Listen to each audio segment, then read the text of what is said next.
Hi and welcome to Tabletop Gaming. My name is Charlie and today we're going to look at 10 of the best survival games. Now you may know us from our Tabletop Gaming magazine, which is one part of some of the fabulous things that we do, including things like podcast and mystery boxes. So hop on over to our website, I'll pop the link in the description, so you can pick up your own copy of this and get to see those 10 of the best first. But that's not to say you can't catch up, because let's do survival games right now. Encouraging sort of thematic and dramatic choices, survival games are really where you like your odds low and you've really got to work hard to survive. It might be that it's a solo game, it might be that it's a cooperative game, but either way, these are some of our favourites. Now, as I say, this originally appeared in the magazine. It was a list written by Christopher John Eggert, who is our editor, and let me know in the comments any of your favourites or ones that you would put down as must-haves on this list. But let's get on with the list we've got. Number one is This War of Mine. Now, this is a conversion from a video game onto a tabletop, but it's done really beautifully.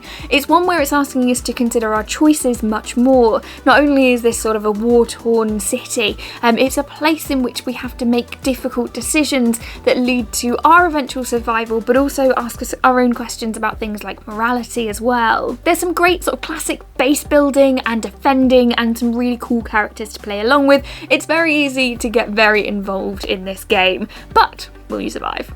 In at number 2 is Hellapagos, which has the really interesting tagline of being a cooperative game until the food runs out. We've all seen how it all goes wrong. Everyone starts fighting together, and this is also the epitome of that. You might be on your hands exploring for sort of sunken ships for treasure, you might be fishing, you might be doing all sorts, but watch out for that Lord of the Flies style twist when the food does run out. Number 3 is Maximum Apocalypse, which is described by Mike Knight, who created the game, as sort of the maximum apocalypse you could have in one apocalypse, which is, I mean, how do you even respond to that? As a player, you're going to be exploring face-down tiles each step of the way and finding what confronts you. You've got to balance the sort of need to push ahead and the drive to do so with the threat of staying still, all the whilst making sure the core of your deck isn't discarded away by things like monsters, because that's the end of the game. And a big sort of pull out of this is that it's really, really good cooperatively. You do feel like each of you are valued in your decisions, in your move making,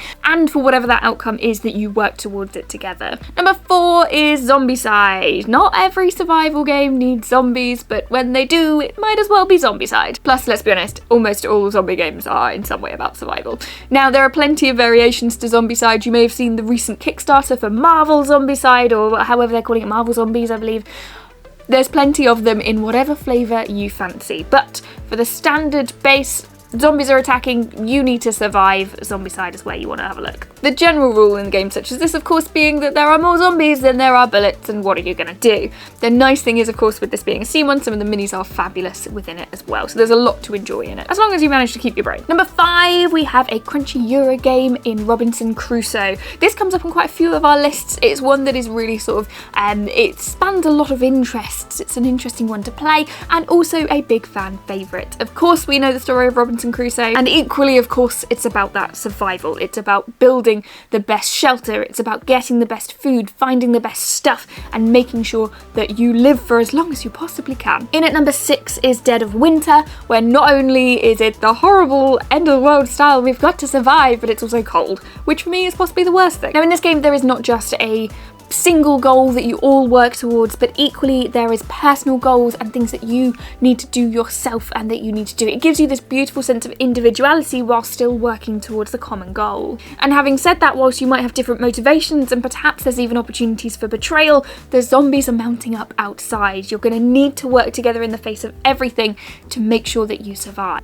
All alongside the question of what's good for you, but also what's good for the colony. In at number 7, we move away from zombies and we move on to aliens. Of course, it's Nemesis. This is a semi-cooperative game with a little bit of backstabbing, and really you don't even know who's going to be the worst enemy. Is it going to be the aliens on the ship that you're trying to outlast, or will it be your fellow players? You really desperately need to try to get to the end and toe that balance between sort of doing too much and overexerting yourself and starving, but also forging forwards and making sure that you're pushing ahead all of the time. And honestly, you could die either way. In at number 8 is Post-Human Saga. Now, what's interesting about Post-Human Saga is you'll have noticed we've gone through sort of zombies, we've gone through End of the World. Where's our genetic mutations? Well, it's in Post-Human Saga, that's where it is. This is one of multiple stories that layer together to create this huge landscape. You start from a point of safety and you're in Fortress and you're going to venture out to try and understand previous outposts and things like that.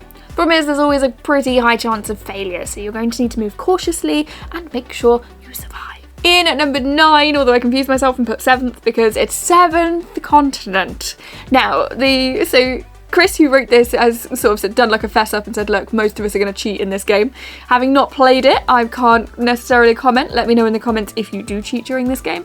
But supposedly if you don't and you play it straight, it is at its core a survival game. And it's very easy to die. You've got to be very careful with what you're doing as you're exploring through these worlds and making decisions based on what you have. And the thing is, whilst yes, you can die in lots of ways, the exploring is so much fun that it's kind of worth it. And in at number 10, an entry that I wasn't expecting when I was going through my sort of zombies and mutations and post-apocalypse style things in my head, was just the mountains. We have Rocky Mountain Man in at number 10. Essentially, you're trying to survive the wilds, you're trying to survive the weather, and doing so with equipment that is sort of 1800s style. This is a solo experience, it's one that's not for the faint of heart. There's a lot of raw, difficult interactions and such to think about.